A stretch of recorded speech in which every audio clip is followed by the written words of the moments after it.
The Vorrkai Empire had won. At least, that is what Supreme Admiral Draxon told every single soul aboard the flagship Eternal Dominion, right before popping open a bottle of fermented moonvine and announcing that the war against humanity was officially, completely, and permanently over. He was wrong.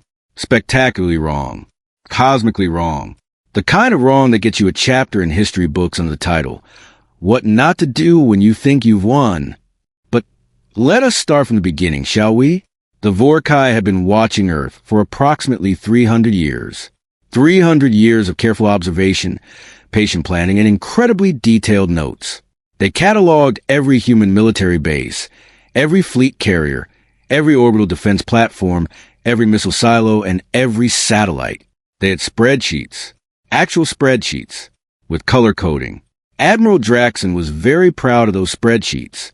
We know everything, he had told the Imperial War Council, tapping the holographic display with one of his 6 fingers. Humans are predictable, emotional, and frankly, sentimental. They will fight. Yes, they will bleed. But once we eliminate their primary fleet, they will surrender. They always do. General Roxa, his second-in-command, had tilted her narrow head and asked, with what could only be described as cautious anxiety, "Are we certain the intelligence is complete, Admiral?" Draxon had laughed. It was a long, bellowing, embarrassing laugh. The kind of laugh that echoes in corridors for years after the person making it has been proven devastatingly incorrect. "Roxa," he said, wiping a tear from his compound eye, "I have 17 intelligence officers, for deep cover agents, and 2 full decades of satellite surveillance. What could possibly be missing?" Oh, Draxon. Sweet, overconfident, spreadsheet-loving Draxon. The war itself had gone exactly as the Admiral predicted. For the first part of it, the Vorrkai emerged from dark space transit above the outer colonies, and humanity's united frontier fleet rose to meet them. Ships named things like UFS Resolute, UFS Hammer of Gaia, and UFS General Petrovos charged into the void with every gun blazing. It was brave. It was noble. It was genuinely impressive. The humans fought like they had something to prove, which, as it turned out, was entirely the point. Captain Yusuf Moran of the UFS Resolute transmitted a message to the Vorrkai command vessel during the 3rd week of fighting. He looked calm. Too calm. He was drinking coffee, which Draxon found inexplicably irritating. "Admiral Draxon," Moran said, raising his mug in a slight toast, "I want to be honest with you. You're going to win this engagement. I know it, my crew knows it, and my superiors know it. We're going to lose, and it's going to hurt. But I want you to know something before that happens." Draxon leaned forward. "And what is that, Captain?" Moran smiled. It was not a sad smile. It was not a defeated smile. It was a smile of a man holding a card he hadn't played yet. "We let you see everything you were supposed to see." The transmission cut out. Draxon stared at the blank screen for 4 full seconds, and then turned to Roxa and said, "That was theatrical. Ignore it." Roxa said nothing. She had learned, across 15 years of serving under Draxon, that saying nothing was frequently the most useful thing she could do. 6 days later, the UFS Resolute and the remainder of the Frontier Fleet pulled back in a coordinated, almost elegant retreat. They didn't scatter. They didn't break formation in panic. They withdrew in sequence, like pieces being removed from a game board by a player who was simply done with that phase of the match. Draxon found it mildly unsettling, but he pushed that feeling down firmly, because the spreadsheet said he had won, and Draxon trusted his spreadsheets more than he trusted his instincts. The Vorrkai moved into Earth's solar system with the full weight of the Imperial Armada behind them. 47 warships, 12 dreadnoughts. Enough firepower to crack a moon if the mood struck.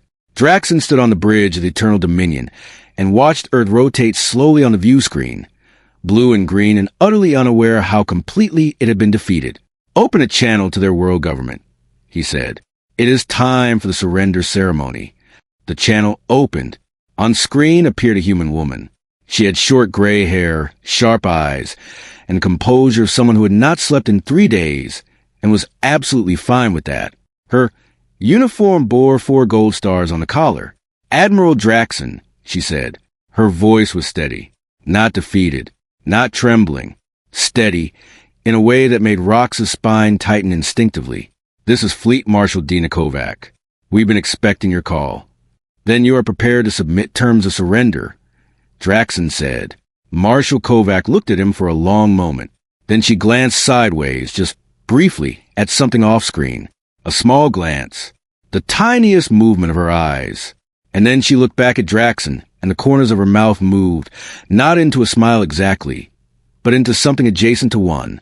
"Oh, we're prepared for something," she said quietly.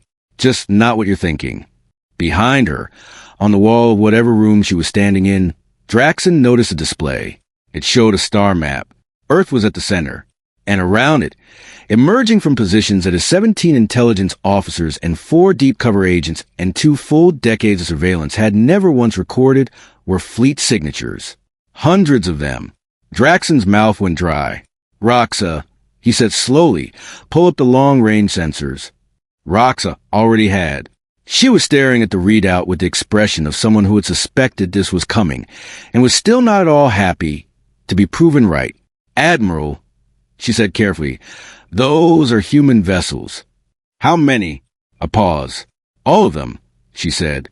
There's a specific kind of silence that falls over a military bridge when an admiral realizes, with full and terrible clarity, that he has made the single worst strategic miscalculation in the history of a species. It is not a loud silence. It is not dramatic. It is the silence of 40 trained soldiers staring at their screens and choosing, very deliberately, not to look at their commanding officer. That was a silence aboard the Eternal Dominion. Draxon stood at the center of his bridge, staring at the long-range sensor display, watching hundreds of human fleet signatures materialize from positions that his intelligence reports had classified as, and he was reading this directly from his own notes, empty, barren, and of no strategic value. He had written those words himself. He had underlined them. He had been so confident in those words. "Give me a count," he said, and his voice came out quieter than he intended. Lieutenant Peck, the sensor officer, swallowed hard. "Still counting, Admiral. They are continuing to emerge." "From where?" "Asteroid belts, sir. The gas giant moons. Several appear to have been docked inside hollowed-out planetoids." Peck paused, checking his display again as if hoping the numbers would change if he looked at them from a slightly different angle. "Some of them are massive, sir. Carrier class. We have no designation for several of the hull configurations. They are not in our database." Draxon turned very slowly toward Roxa. Roxa was already looking at him. Her expression was composed, professional, and absolutely devastated on his behalf. "You knew," he said. "I suspected," she replied. "I asked you, Admiral, before the campaign. I asked if the intelligence was complete." Draxon remembered. He also remembered laughing. That long, bellowing, echoey laugh. He was going to be hearing that laugh in his sleep for the rest of his life, however long that turned out to be. On the view screen, Marshal Kovac had not moved. She stood with her hands clasped behind her back, watching him process the situation, and she had the patience of a woman who had waited a very long time for this exact moment, and was absolutely going to savor every second of it. "Admiral," she said, her tone almost conversational, "I want to explain something to you, because I think you deserve to understand what actually happened here." Draxon said nothing. He was a big enough person, in this particular moment, to simply listen. 31 years ago, Kovac began, our analysts flagged Vorrkai surveillance patterns around our outer colonies. Passive scans, long-range probes, the kind of observation you run when you're planning something big and you want to make sure you know the full picture before you move. She tilted her head slightly. "You were very thorough. Genuinely. Your intelligence operation was impressive. Your agents found almost everything we had." "Almost," Draxon repeated. "Almost," she confirmed. "Because here's the thing about humans, Admiral.